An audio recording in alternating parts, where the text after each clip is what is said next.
एक कथा है नरसी भगत की। कि ये जब पैदा हुए तो ना ये बोल सकते थे ना ये सुन सकते थे, और दादी को इस बात की बड़ी टेंशन होती थी। वो अपने गांव में कोई भी संत आता वो उनके पास लेके जाती। तो एक दिन एक संत आए थे, उनको देखते ही कह दिया था कि ये बहुत बड़ा भक्त बनेगा। अच्छा। और उनकी दादी ने रिप्लाई किया था कि जो बोल नहीं सकता सुन नहीं सकता वो कहाँ से भक्ति करने वाला। तो संत ने उनको अपनी गोद में बिठाया, नरसी जी के कान में बोला बोलो राधा कृष्ण, और वो कहते ही नरसी जी ने पहले शब्द कहा राधा कृष्ण।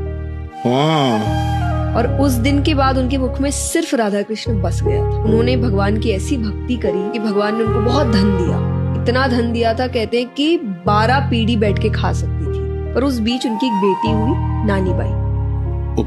उनकी शादी उन्होंने बहुत बड़े घर में की। पर उसके बाद नरसी जी के पैसे खत्म हो गए, और पैसे खत्म हो गए तो नानी बाई के ससुराल वालों ने नरसी जी के साथ रिश्ता ही खत्म कर दिया। और इतने समय तक रिश्ता खत्म किया कि नानी बाई ने अपने पिता को अपनी शादी में देखा, और फिर सीधा नानी बाई की बेटी हुई। उस बेटी की शादी पक्की हो चुकी है। उसकी शादी में मायरा भरा जाता है।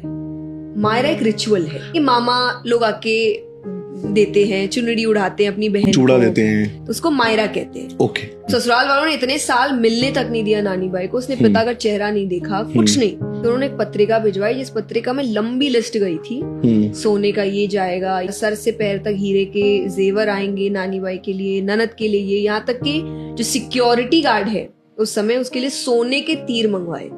वो लिस्ट देख के भी बहुत खुश हुए और बोले इसको तो भगवान को भरना है। नानी बाई का भाई वही है, और वो 16 सूर्यों के साथ, सूर्या मतलब होते हैं अंधे साधु, तो वो गए मायरा भरने के लिए। वहाँ उनको बहुत सताया गया, उनको खाना नहीं दिया, उनको रहने की जगह नहीं दी। नानी बाई ने उनसे वो मिलने आई, जब पैसे है नहीं, कुछ कर नहीं सकते, तो तुम आए क्यों? मेरी बेइज्जती करने आए थे यहाँ पे कि मैंने शायद अपने पिछले जन्म में बहुत भयानक पाप किए थे कि मुझे तुम्हारे जैसे पिता मिले। और वो इस पर भी उनको यही समझाते हैं कि ठीक है, काम कर, अपने ससुराल वालों के पास जा और एक और कागज लेकर आ मायरे का। उनको और क्या क्या चाहिए वो लिखने बैठेंगे। वो उससे पूछा, इसमें मुझे काफी टाइम मिल जाएगा, क्या करने के लिए? कृष्ण जी को डांटने के लिए।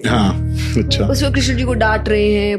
कर्मा कहीं थारी काकी लागे, मीरा कहीं थारी मौसी लागे। कर्मा ने खिचड़ा खिलाया था, मीरा ने दूध पिलाया था। खाने पीने का काम होता ही पहुंच जाता है। जहाँ घर से पैसे लगते हैं वहाँ इसको आने में इतना टाइम लगता है।